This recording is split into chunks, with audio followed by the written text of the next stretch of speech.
Ben & Jerry's announced its decision to stop selling ice cream in Israeli-occupied Palestinian territories.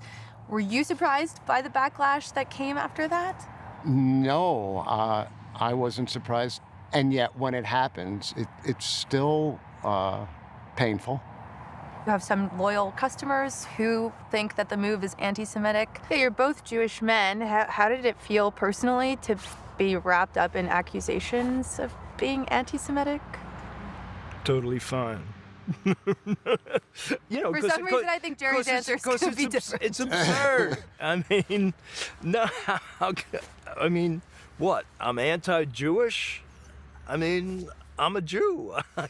Well, my family is Jewish. My friends are Jewish. I mean, I understand people being upset. It's a very emotional issue for a lot of people, and I totally understand it. It's a very painful issue for a lot of people. Can you help me understand why this decision came now? This conflict has been going on for years. we're always in favor of a two-state solution.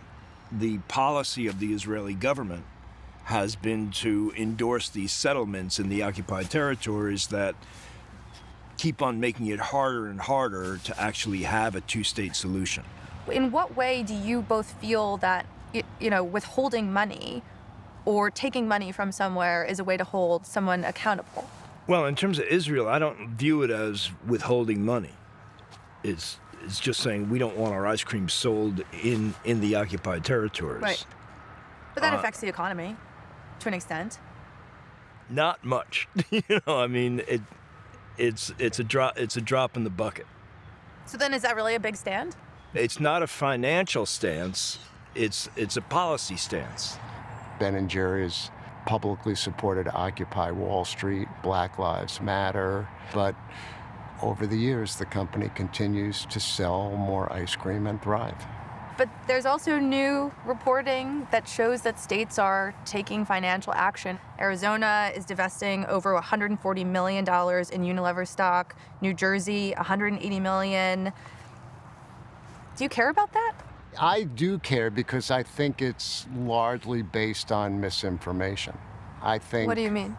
I think Ben & Jerry's and Unilever are being characterized as boycotting Israel, which is not the case at all. It's not boycotting Israel in any way. If you disagree with the Israeli government policy, why not just stop sales completely? Well, I disagree with the U.S. policy. We couldn't stop selling in the U.S. I think it's fine to be involved with a country, to be a citizen of a country, and to protest some of the country's actions. And that's essentially what we're doing in terms of Israel. We hugely support Israel's right to exist, but we are against a particular policy. You guys are big proponents of voting rights. Why do you still sell ice cream in Georgia?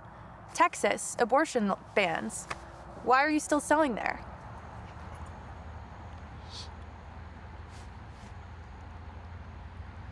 I don't know. I mean, it's an interesting question. I don't know what that would accomplish. We're working on those issues of voting rights and. I don't know. I think you ask a really good question, and I think I'd have to sit down and think about it for a bit. Every woman who lives in Texas now is going to have an impossible time getting an abortion. If you're a woman who lives in Texas, you have now been stripped of those rights because of the Texas government. By that reasoning, we should not sell any ice cream anywhere. I've got issues with what's being done in most every state and most every country. I think one thing that's different is that what Israel is doing is considered illegal by international law. And so I think that's a consideration.